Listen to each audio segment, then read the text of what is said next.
বাংলাদেশের ছাত্র রাজনীতির এক গৌরবময় ঐতিহ্যের কথা আমরা সবাই জানি এবং আমরা সবাই জানি ব্রিটিশ আমল থেকে শুরু করে 52 ভাষা আন্দোলন, 66 6 দফা, 69 গণ অভ্যুত্থান, তারপরেই কিন্তু দেখা যায় 70 নির্বাচন এবং 71 মহান স্বাধীনতা অর্জন। তারপরে আমরা ছাত্র রাজনীতির এক অসাধারণ নজির দেখতে পাই যখন 90-এ স্বৈরাচার বিরোধী আন্দোলন হয় এবং সেখানে এদেশের ছাত্ররা কিন্তু গৌরবোজ্জ্বল এক ভূমিকা রাখেন। তো তারপরে গত 15 থেকে 17 বছর অনেকেই মনে করেন ছাত্র রাজনীতিটার জায়গাটা, এর গৌরব এবং ঐতিহ্য অনেকটাই ম্লান হয়ে গেছে এবং তারপরে 2024-এ আমরা আবার আশার আলো দেখে আমাদের গণ অভ্যুত্থানের মাধ্যমে যখন ছাত্র জনতা এক দফা এক দাবির মাধ্যমে স্বৈরাচারের পতন ঘটাতে পারলেন, সেই সময়টা আমরা ছাত্র রাজনীতি নিয়েও আবার আশাবাদী হয়ে গেছি। তো সামনে আসলে ছাত্র সংসদ নির্বাচনের যে কথা উঠছে সেটা সম্পাদনও হয়ে যাবে এমনটা আমরা ভাবছি। ডাকসুর রোডম্যাপ ঘোষণা হয়ে গেছে, ডাকসুর নির্বাচন নিয়ে কথা চলছে। তো আজকে আমরা সেই বিষয়গুলো নিয়েই আসলে আপনাকে স্বাগত জানাতে চাই। সবাইকে স্বাগত জানাচ্ছি ATN Bangla SRS international video presence turning পয়েন্টে। পুরো আয়োজন জুড়ে আমি অহনা তাসনিম খান আছি আপনাদের সাথে এবং আজকের বিষয়টা শুরুতেই জানিয়ে দিতে চাই, নতুন বাংলাদেশের ছাত্র সংসদ নির্বাচন, প্রত্যাশা এবং চ্যালেঞ্জ, এই দুটো বিষয় নিয়ে শুনতে চাই। সেই বিষয় নিয়ে কথা বলতে আমরা ডেকেছি একজন নয়, দুজন নয়, তিনজন অতিথিকে আজকে এবং শুরুতেই যাকে পরিচয় করিয়ে দিতে চাই, আমাদের সাথে আছেন অধ্যাপক মোহাম্মদ মাফরুহি সাত্তার। তিনি ডিন হিসেবে আছেন জীববিজ্ঞান অনুষদে এবং অধ্যাপক হিসেবে আছেন ফার্মেসি বিভাগে জাহাঙ্গীরনগর বিশ্ববিদ্যালয়। এবছর তিনি নির্বাচন কমিশনার হিসেবে আছেন ডাকসু 2025-এ। অনেক অনেক স্বাগত জানাই। আমার ডানে আছেন ইয়াহিয়া জিসান, তিনি আহ্বায়ক হিসেবে আছেন জাহাঙ্গীরনগর সংস্কার আন্দোলনে। অনেক অনেক স্বাগত জানাই। ধন্যবাদ আপনাকে। তার পাশেই আছেন সাদিক কায়েম, তিনি সাবেক সভাপতি হিসেবে ছিলেন ঢাবি ছাত্র শিবিরে এবং এখন আছেন কেন্দ্রীয় প্রকাশনা সম্পাদক হিসেবে বাংলাদেশ ইসলামী ছাত্র শিবিরে। অনেক অনেক স্বাগত জানাই। আপনাকে অসংখ্য ধন্যবাদ। তিনজনকে পেয়ে ভীষণ ভালো লাগছে। আজকের বিষয়টা সবাইকে জানিয়ে দিতে চাই। আজকের বিষয়টা হলো নতুন বাংলাদেশে ছাত্র সংসদ নির্বাচন, প্রত্যাশা এবং চ্যালেঞ্জ। শুরুতেই যে কথাটা আসলো যে বাংলাদেশের ছাত্র রাজনীতির একটা গৌরবময় ঐতিহ্য ছিল, স্যারের কাছ থেকে শুনতে চাই যে বিগত দিনে নানান কারণে ঐতিহ্যের অনেকটাই ম্লান হয়েছে। অনেকে মনে করেন ছাত্র জনতার সফল গণ অভ্যুত্থানের পথ বেয়ে এখন কিন্তু বাংলাদেশের রাজনীতি বদলে যাচ্ছে বা যাবে, এমনটাই আমরা ভাবছি। তো বাংলাদেশের এই বদলে যাওয়ার সময়টাতে কেমন ছাত্র রাজনীতি দেখতে চান সেটা একটু জানতে চাই। 24-এর গণ অভ্যুত্থানের পরে, এই জুলাইয়ের বিপ্লবের পরে ছাত্র জনতার যে বিপ্লবটা হলো, সেখান থেকে আসলে ছাত্র রাজনীতিটা কেমন হওয়া উচিত। শিক্ষক হিসাবে তো আসলে প্রথমেই যেটা বলতে হবে যে ছাত্রদের প্রথম এবং প্রধান কাজ হচ্ছে শিক্ষা গ্রহণ করা। তাহলে শিক্ষা গ্রহণ করার জন্য বা ছাত্র হিসাবে তাদের যে মৌলিক দায়িত্বগুলো রয়ে গেছে, যে মৌলিক কর্তব্যগুলো রয়ে গেছে, সেগুলোর প্রতি বিন্দুমাত্র অবহেলা না করে এবং সেগুলো প্রতিষ্ঠার জন্য যেগুলো করা দরকার, যেই ধরনের কাজ তুলে ধরা দরকার, সেগুলোকে প্রাধান্য দিয়ে আমি মনে করছি যে আসলে ছাত্র রাজনীতিটাকে এখন সাজানো দরকার। এর জন্য ছাত্র সংগঠনে আমি একটা আসলে বলতেই হচ্ছে যে ছাত্র সংগঠনগুলোর রাজনীতি করার পেছনে, যদিও রাজনীতি শব্দটা কিন্তু এখন অনেকটাই নেগেটিভ অর্থে চলে গেছে, আসলে যেটাকে আমরা ভয় পাই সেটা হচ্ছে অপরাজনীতি। কিন্তু বলার সময় কিন্তু আমরা বলি যে ছাত্র রাজনীতি খারাপ। আসলে ছাত্র অপরাজনীতি থেকে বেরিয়ে আসতে হলে, অর্থাৎ ছাত্রদের যেই রাজনীতিটা আছে সেই রাজনীতিটা যদি করতে হয়, তাহলে প্রত্যেক সংগঠনের ভেতরে নিজেদেরকে তাদের নিজেদের যেই সমস্ত আদর্শ আছে সেই আদর্শগুলোতে আসলে ভিতর থেকে প্রথমে উদ্ভাসিত হতে হবে। তারপরে তাকে কাজে যেতে হবে, তাকে দেখতে হবে যে তার আদর্শের সাথে মিলে কি করে যেই সমস্যাগুলো রয়েছে বিশ্ববিদ্যালয় বা শিক্ষায়তনে, সেই সমস্যাগুলোকে তারা কিভাবে অ্যাড্রেস করবে। নিজেদের মধ্যে গণতন্ত্র থাকতে হবে, নিজেদের মধ্যে পারস্পরিক সৌহার্দ্য থাকতে হবে, সেইগুলো থেকেই তাকে গড়ে তুলতে হবে ছাত্র রাজনীতিটা। এটা সবচেয়ে বড়ই এখন আমি দেখি যে এই জায়গাটায় আমরা কিন্তু বেশ পিছিয়ে আছি। কারণ আমাদের সকলের ক্ষেত্রে, শুধু ছাত্র রাজনীতি না, আমরা পেশাজীবী রাজনীতির কথা বলি বা অন্যান্য জায়গার রাজনীতির কথা বলি, দেখা যায় যে জাতীয় রাজনীতির একটা হাত থাকে, যেটাকে কিন্তু আমরা বলে আসছিলাম যে লেজুর বৃত্তি রাজনীতি। আসলে আমি ব্যক্তিগতভাবে একটু আগে আলাপ করছিলাম যে আমি নিশ্চয়ই ব্যক্তিগতভাবে কোনো না কোনো দলের সমর্থক হব, এমনকি সেই দলের আমি একজন কর্মীও হতে পারি, একজন সংগঠকও হতে পারি, জাতীয় দলের কথা আমি বলছি, কোনো পদেও আমি থাকতে পারি। কিন্তু আমার আইডেন্টিটি, আমার পরিচয় যখন একাধিক, তখন আমাকে কিন্তু লক্ষ্য রাখতে হবে যে কোন পরিচয়টা আমার। যেমন আমি এখানে কিন্তু আজকে একজন আলোচক হিসেবে এসেছি, আমি কিন্তু ফার্মেসিরও শিক্ষক।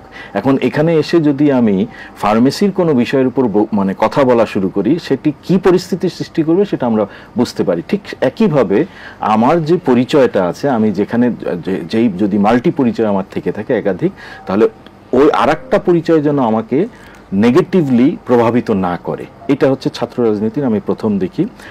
আর খুব খোলাসাভাবে যদি বলতে হয়, ছাত্র রাজনীতি করতে যে অনেক সময় যেটা হয়েছে বিভিন্ন কারণে, যেমন প্রথম অংশ যেটা আমি বলেছি যে কোথার থেকে বের করে এনেছে, নিপীড়িতদেরকে বের করে এনেছে, সমাজের মুক্তি ঘটিয়েছে। এর পরের ধাপে যে সমাজের বিভিন্ন কি বলবো যে যেমন যেটাকে আমরা পরে বলছি টেন্ডারবাজির মধ্যে আমরা ঢুকে যাচ্ছি। কিন্তু তখন আমরা হয়তো প্রথম দিকে যখন ঢুকে তখন কিন্তু টেন্ডারবাজি বন্ধ করার জন্য ঢুকে, তারপরে দেখা যায় যে কেউ কেউ তার সাথে জড়িত হয়ে যায়। তো এই যে প্রচলিত কথা, অর্থাৎ আমি একটা শব্দ মাত্র ব্যবহার করেছি টেন্ডারবাজি, আমি এটা দিয়ে আসলে বলতে চাচ্ছি যে তার বাইরের যেই অন্যান্য বিষয় আছে তার সীমারেখাটাকে যদি আমরা রাখতে পারি, সেই রকম একটা ছাত্র রাজনীতি ভবিষ্যতে হোক, গড়ে উঠুক, এমনটাই আশা করছি। বাহ, চমৎকার বলেছেন। স্যারের কাছ থেকে যেটা শুনলাম যে ছাত্র রাজনীতিকে মাঝে মাঝে মানে এখন ছাত্র রাজনীতির উপরেই দোষ চলে আসে, কিন্তু আসলে জিনিসটা অপরাজনীতি, যেটা ছাত্র রাজনীতিতেও ঢুকে যেতে পারে এবং যে মূল রাজনীতি যেটাকে বলি আমরা সেটার ভেতরেও কিন্তু হতে পারে। ইয়াহিয়ার কাছে এসে এই সময়টায় যেটা জানতে চাই যে ছাত্র রাজনীতি এখন এমন একটা পর্যায়ে চলে এসেছে পারিবারিকভাবে, সামাজিকভাবেও এটা যে খুব ভালোভাবে দেখা হচ্ছে তাও না, এবং একটু চিন্তা থাকে।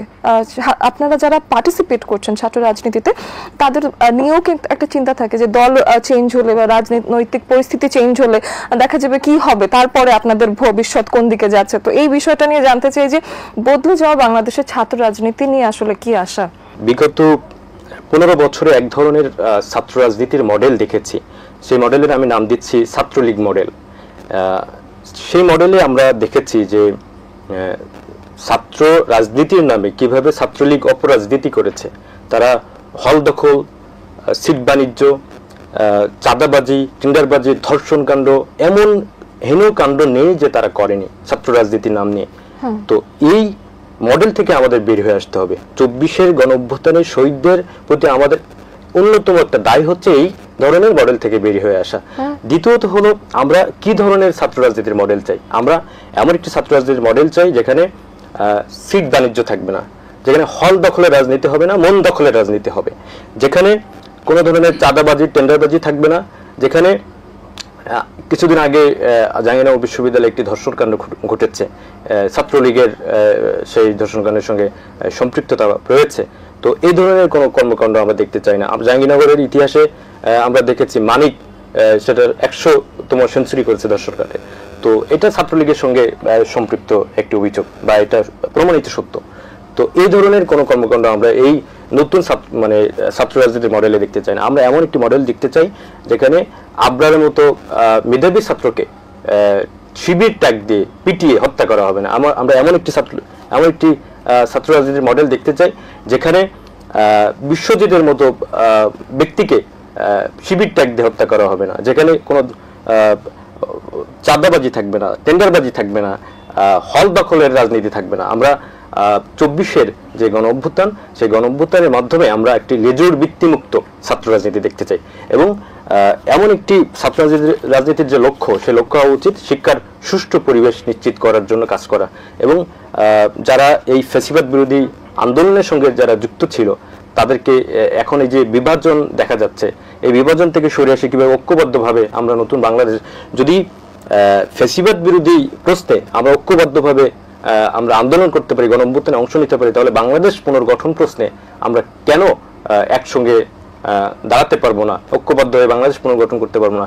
একই প্রশ্ন ক্যাম্পাস পুনর্গঠনের ক্ষেত্রে আমরা ঐক্যবদ্ধভাবে সকল যারা এই গণঅভ্যুত্থানের স্পিরিটকে ধারণ করে, লালন করে, সকল শক্তিকে একত্রিত হয়ে ক্যাম্পাস পুনর্গঠন এবং বাংলাদেশ পুনর্গঠনের জন্য স্বপ্ন দেখতে হবে, কাজ করতে হবে এবং সেই কাজের বাস্তবায়নের জন্য তারা কাজ করতে হবে। আমি এমন একটি বাংলাদেশ দেখতে চাই যেখানে ছাত্র রাজনীতির নামে কোনো অপরাজনীতি চলবে না, হল দখল, সিট দখলের মতো কোনো কর্মকাণ্ড আমরা সবাই হয়তো সেটাই আসলে চাই। আমরা দিন শেষে আসলে ছাত্র রাজনীতি, ছাত্রদের পার্টিসিপেশন রাজনীতিতে চাই, কারণ তারাই কিন্তু দেশের ভবিষ্যৎ এবং তরুণ ব্রেইন, এই ব্রেইনটা আসলে আমাদের রাজনীতিতে ব্যবহার আমরা করতেই চাই।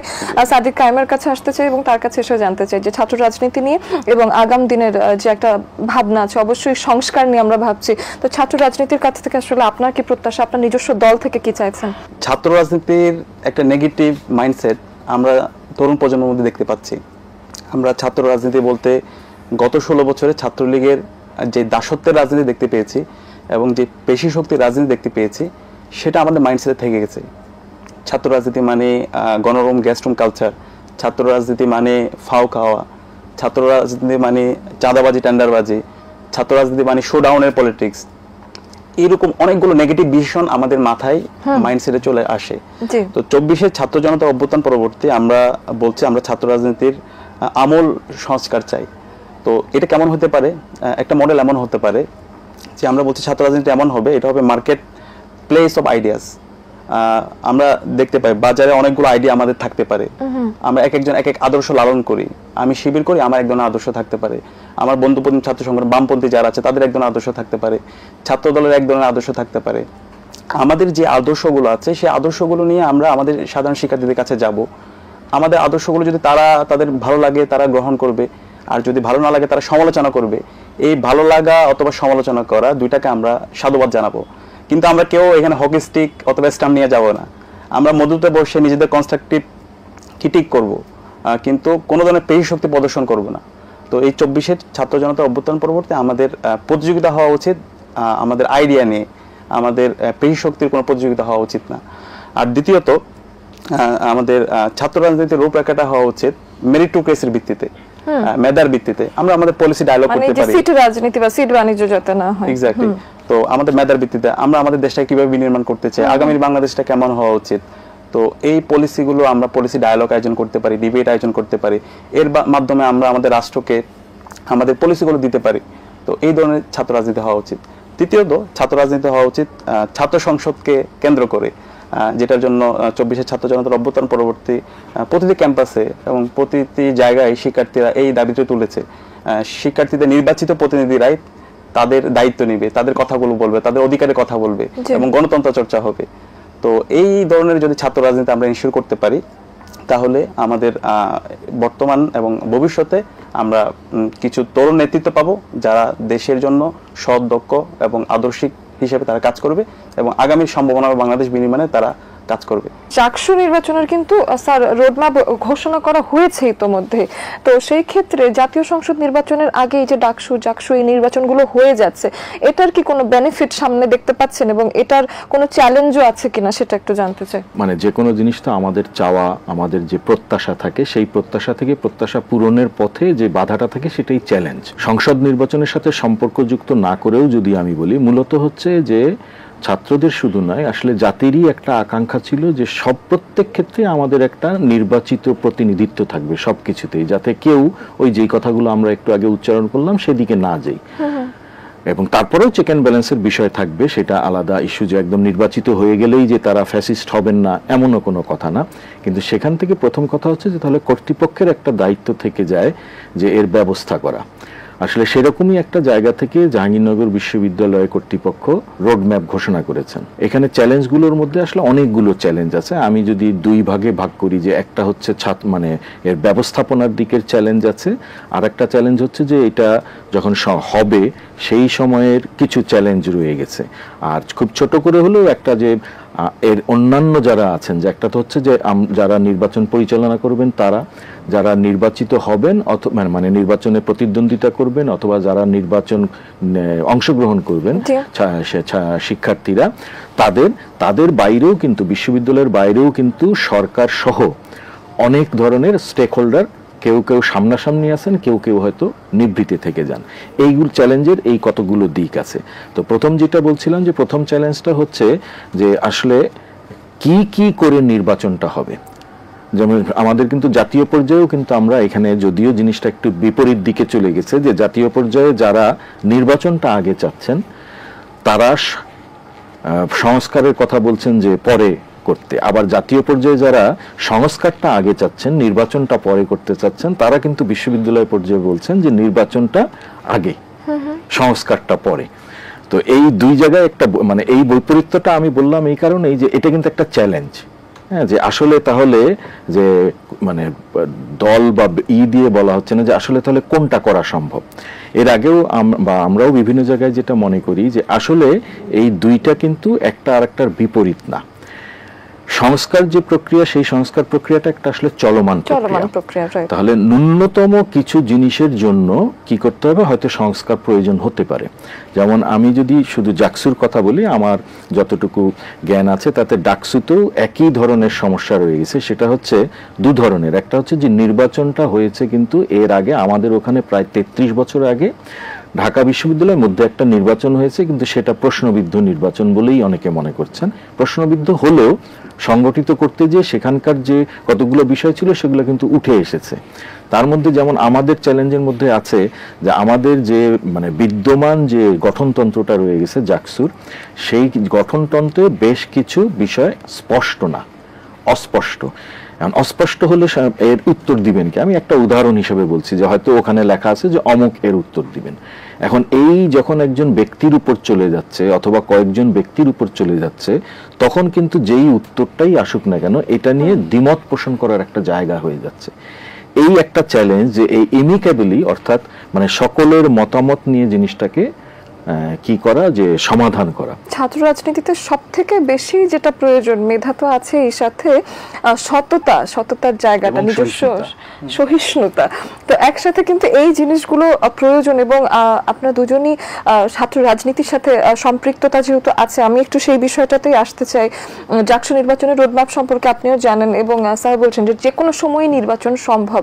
তো এই বিষয়টা নিয়ে আপনার অনুধাবন আসলে কি, সেটা শুনতে চাই। প্রথমত 33 বছর পরে জাহাঙ্গীরনগরে জাকসু হচ্ছে, এটার জন্য আমরা আমাদের প্রশাসনকে ধন্যবাদ জানাচ্ছি, কৃতজ্ঞতা জানাচ্ছি। শিক্ষার্থীরা আসলে আশায় উন্মেখ হয়ে আশা বেঁধেছে যে তারা ভোট দিতে পারবে। দেখুন, গত 3টা টার্ম শিক্ষার্থীরা কিন্তু, যারা নতুন ভোটার, তারা কিন্তু ভোট দিতে পারেনি। এটাও কিন্তু একটা বিষয়। অর্থাৎ ভোট দেওয়ার জন্য যে তাদের মধ্যে ব্যাকুলতা আছে, সেটা কিন্তু স্পষ্ট। এবং ছাত্র অধিকার ক্ষুণ্ণ হয়েছে। জি। আর দ্বিতীয়ত স্যার এখানে কিছু বিষয় বললেন সংস্কারের বিষয়। আমরা বা শিক্ষার্থীরা কিন্তু সংস্কারের বিপক্ষে নয়, পক্ষে।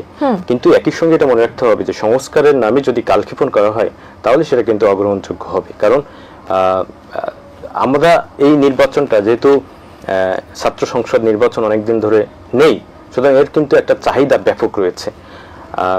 স্যারের সাথে একটু যুক্ত করতে চাই, সেটি হচ্ছে যে গঠনতন্ত্রের 19 নম্বর ধারাতে রয়েছে যে এই গঠনতন্ত্রের কোনো অস্পষ্ট কোনো বিষয় থাকলে সেটি জাকসুর সভাপতি অর্থাৎ মাননীয় উপাচার্য স্যার কিন্তু তার ব্যাখ্যা দিতে পারবেন। তো আমরা সেটা আবেদন করেছি যে স্যার, যে বিষয়ে অস্পষ্টতা রয়েছে, যেহেতু এখানে আপনার একটা সুযোগ রয়েছে, তাহলে সেই সুযোগটা যদি আপনি কাজে লাগিয়ে তার ব্যাখ্যা প্রদান করেন তাহলে সেটা হতে পারে। সেক্ষেত্রে মাননীয় উপাচার্য স্যার সবার সাথে আলাপ করতে পারেন, বিভিন্ন স্টেক হোল্ডার যারা রয়েছেন, বিভিন্ন সংগঠন যারা রয়েছে তাদের সঙ্গে আলাপ করতে পারেন। তবে আমরা একটা বিষয়ে গুরুত্ব দিতে চাই, সেটি হলো এই ফেসিবাদের সময়ে আমাদের অনেক শিক্ষার্থী ছাত্রলীগ কর্তৃক নিপীড়িত হয়েছে। তারা অনেক সময় ক্লাস করতে পারেননি। যারা ছাত্রলীগ করতেন না বা অন্য কোনো সংগঠন করতেন, তারা পরীক্ষা দিতে পারেনি, ক্লাস করতে পারেনি। তারা অনেকেই অনিয়মিত হয়ে গিয়েছেন বা কারো বিশেষ পরীক্ষা বাকি রয়েছে। তো আমরা দুটো সংগঠন এবং আমি ব্যক্তিগতভাবে আবেদন করেছিলাম যে স্যার, এইটা যদি বিবেচনা করা যায়, যারা রয়েছে তাদেরকে কিভাবে সুযোগ প্রদান করা যায়, যেহেতু তারা তো আসলে ফেসিবাদের নিপীড়নের শিকার তারা। তো তাদেরকে সুযোগের জন্য আমরা এটা আবেদন করেছি এবং আমরা প্রত্যাশা করি এটা সুযোগ দেওয়া হবে। বিশেষ করে অনিয়মিত যারা শিক্ষার্থী, প্রাথমিক ভোটার খসড়া সেটা থেকে অনিয়মিত শিক্ষার্থীদেরকে বাদ দেওয়া হয়েছে এবং আগামীকালকে সম্ভবত এটা চূড়ান্ত ভোটার তালিকা পাবলিশ হবে। আমরা আশা করছি সেটাতে যারা এরকম যারা পরীক্ষা দিতে পারেননি ঠিকঠাক মতো, তাদেরকেও সুযোগ দেওয়া হবে ভোটার হিসাবে। আরেকটি বিষয় বলতে চাই, জাকসুর ইতিহাসে কিছু কালো অধ্যায় রয়েছে। বিশেষ করে 73-74 সালে জাকসুর তৎকালীন জিএস দুজন ব্যক্তি তারা নিহত হয়েছিলেন এবং 94 সালে দুঃখিত 93 সালে একটি অঘটন ঘটেছিল। এর কারণে কিন্তু জাকসু বন্ধ হয়ে যায়। তৎকালীন ভিসি সালেউদ্দিন স্যার পরপর 4টা জাকসু কিন্তু তিনি করতে পেরেছিলেন। এরপরে আর জাকসু ওই ঘটনার পরে আর হয়নি। তো আমরা আশা করি জাকসুর ভবিষ্যৎ ইতিহাসে এ ধরনের আর কোনো কালো অধ্যায় যুক্ত হবে না এবং আমরা সকল স্টেক হোল্ডার যদি একটা সহাবস্থানের মাধ্যমে প্রশাসনকে সহযোগিতা করে তাহলে আমার মনে হয় যে একটা সুন্দর এবং সুষ্ঠু জাকসু নির্বাচন করা সম্ভব। চলমান সংস্কার শেষ করে সাদিক কি মনে করেন ডাকসু নির্বাচন আসলে কবে হতে পারে? না, আমরা ইতিমধ্যে বিশ্ববিদ্যালয় প্রশাসনের সাথে 2 দফায় বসেছি। ইতিমধ্যে একটি কমিটিও হয়েছে। কমিটি সকল অংশীজনদের সাথে 2 বার বসেছে। তো বিশ্ববিদ্যালয়ের প্রক্টর মহোদয় একটি প্রেস কনফারেন্সে ঘোষণা দিয়েছেন ফেব্রুয়ারি নাগাদ ডাকসু রোডম্যাপ ঘোষণা করা হবে এবং মার্চ নাগাদ ডাকসু নির্বাচন করার জন্য ওনারা প্রস্তুতি নিচ্ছে। আচ্ছা, ঠিক আছে। তাহলে জাতীয় সংসদ নির্বাচনের আগে এই ঘটনাটা হয়ে যাওয়া যদি হয় তাহলে জাতীয় সংসদ নির্বাচনের জন্য অপেক্ষা একটা দল তৈরি করে ছাত্র সংসদের দল নির্বাচিত হয়ে যাবে এবং তারা মিলে আসলে একটা জাতীয় সংসদ নির্বাচন হওয়ার ক্ষেত্রে সহায়তাও করতে পারবে, একটা নতুন দলকে স্বাগত জানাতে পারবে, এরকমই আসলে আশা। তাহলে আচ্ছা, এখানে আমাদের মূল ফোকাসটা হচ্ছে মানে এই জায়গায় দেওয়া উচিত যে একটা অভ্যুত্থান পরবর্তী আমরা যে অভ্যুত্থানটা হয়েছে এখানে আপামর ছাত্র জনতার একটা অভ্যুত্থান ছিল, ছাত্ররাই আন্দোলনের নেতৃত্ব দিয়েছে। তো এই অভ্যুত্থান পরবর্তী দেশের যে তরুণ নেতৃত্ব তাদেরকে যদি আমরা তৈরি করতে চাই প্রত্যেকটা ক্যাম্পাসে ক্যাম্পাসে ছাত্র সংসদ নির্বাচনগুলো হওয়া উচিত। আমরা যদি দেখতে পাই বাংলাদেশে এখন নেতৃত্ব পর্যায়ে যারা আছে নেতৃত্ব পর্যায়ে দীর্ঘদিন ধরে ছাত্র সংসদগুলো কার্যকর না হওয়ার কারণে এখানে ব্যবসায়ীরা তারা নেতৃত্ব পর্যায়ে আছে, আমলারা নেতৃত্ব পর্যায়ে আছে। তো এই ছাত্রদের ওইভাবে প্রতিনিধি আমরা দেখতে পাচ্ছি না। আমি যদি ডাকসুর কথা বলি, ডাকসুতে আমাদের দেশ স্বাধীন হওয়ার পর 54 বছরে মাত্র 7 বার ডাকসু হয়েছে।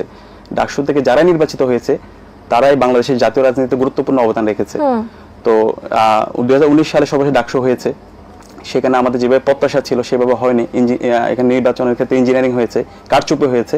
তো এই 24-এর পরবর্তী 25 সালে আমরা যে আশা করতেছি এই যে তরুণ নেতৃত্ব আগামী যারা বাংলাদেশ বিনির্মাণ করবে তাদেরকে যদি আমরা বের করতে চাই অবশ্যই ছাত্র সংসদ নির্বাচন দরকার। তো সে জায়গায় একটা কালেকটিভ কোঅপারেশন দরকার, যেটা বিষয়গুলো বারবার আসতেছে, এখানে সংস্কারের বিষয়গুলো আসছে। তো আমি মনে করি এটা যদি আমরা আরো দুইবার বসতে পারি সকল স্টেক হোল্ডারদের সাথে এবং সবার যে প্রস্তাবনাগুলো আছে সেগুলো নিয়ে যদি আমরা পরস্পর কোঅপারেশন করতে পারি তাহলে খুব দ্রুত সময়ের মধ্যে ছাত্র সংসদ নির্বাচন হয়ে যেতে পারে। এবং এটা এই সময় সবচেয়ে আমাদের অভ্যুত্থানের অন্যতম একটা দাবি ছিল এই ছাত্র সংসদ নির্বাচনগুলো হয়ে যাওয়া। তো আমরা যদি চেক অ্যান্ড ব্যালেন্স করতে চাই, আগামীর বাংলাদেশ বিনির্মাণ করতে চাই, তরুণ নেতৃত্ব বের করতে চাই যারা অনেস্ট হবে, যারা কম্পিটেন্ট হবে, যাদের ইন্টিগ্রিটির ব্যাপারে কোনো ধরনের কোয়েশ্চেন থাকবে না, তো সেই ক্ষেত্রে অবশ্যই ছাত্র সংসদ নির্বাচন দরকার। আর এর পাশাপাশি আরেকটা যে বিষয়, এখন অন্তর্বর্তীকালীন সরকার এখানে একটা লেভেল প্লেইং ফিল্ড আছে, সবাই কথা বলার স্পেস পাচ্ছে। তো যদি সামনে আবার নির্বাচিত সরকার আসে তখন দেখা যাবে আবার বিভিন্ন ধরনের সংকট তৈরি হতে পারে, অথবা হচ্ছে ওই দলের যে ছাত্র সংগঠন থাকবে তাদের একটা দাপট থাকতে পারে। শিক্ষার্থীরা এখন যে কথা বলতে পারতেছে, তাদের যে ভয়েস রেজ করতে পারতেছে, তখন এই জায়গায় বিভিন্ন ধরনের বাধা তৈরি হতে পারে। অথবা আমরা যে এখন বলছি নতুন রাজনীতির বন্দোবস্ত করতে চাই, নতুন ছাত্র রাজনীতি আমরা বিনির্মাণ করতে চাই। এখন যে ক্যাম্পাসে একটা ফার্স্ট ইয়ার ছেলে সে এসে হলে সিট পাচ্ছে, এরপর হচ্ছে প্রত্যেকটা হল পরিচালনা করছে বিশ্ববিদ্যালয় প্রশাসন, মেধা এবং প্রয়োজনের ভিত্তিতে হলগুলোতে সিট দেওয়া হচ্ছে।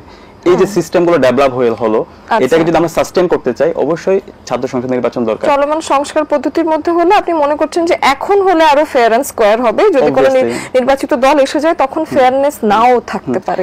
এটা আরেকটু আমি অ্যাড করতে চাই, এটা যদি হয়, এটা হওয়ার মাধ্যমে আমরা মানে এখানে অন্যতম একটা দাবি হচ্ছে প্রতি বছর এই ডাকসু নির্বাচন থেকে শুরু প্রত্যেকটা ক্যাম্পাসে ছাত্র সংসদ নির্বাচনটা একাডেমিক ক্যালেন্ডারের মধ্যে এটা যুক্ত করা। 1 বছর শেষ হবে, এরপর শেষ হওয়ার পরে আবার হচ্ছে আরেকটি নির্বাচনের তফসিল ঘোষণা করা হবে। অনেক ধন্যবাদ। আমরা একদমই শেষ পর্যায়ে চলে এসেছি, দুজনকে ধন্যবাদ জানাই। কিন্তু স্যারের কাছে শেষ প্রশ্নটা রেখে আসলে শেষ করতে চাই। নতুন বাংলাদেশের স্বপ্ন পূরণে ছাত্র সংগঠনগুলোকে আসলে কোন ভূমিকায় আপনি দেখতে চান? আসলে এটা খুব বড় পরিসরের একটা প্রশ্ন। ছাত্র সংগঠনগুলোর যেমন একটু আগেই সাদিক যেটা বলছিলেন নাকি, যে আসলে আমাদের ইটা হয়ে গেছে যে মানে একই জায়গায় শঙ্কা আবার একই জায়গায় প্রত্যাশা। এখন এই যে শঙ্কা এবং প্রত্যাশার জায়গাটায়, মানে শঙ্কাটা হচ্ছে যে আমরা কিন্তু জুলাই বিপ্লব করে আমরা একটা জায়গায় এসেছি, কিন্তু আমাদের কাছে এখন মনে হচ্ছে যে এর পরেও নির্বাচিত হয়ে যেই সরকার আসবে সে আবার আগের সরকারের মতো হয়ে যাবে। তাহলে সংস্কারও ব্যর্থ, জুলাই বিপ্লবও ব্যর্থ।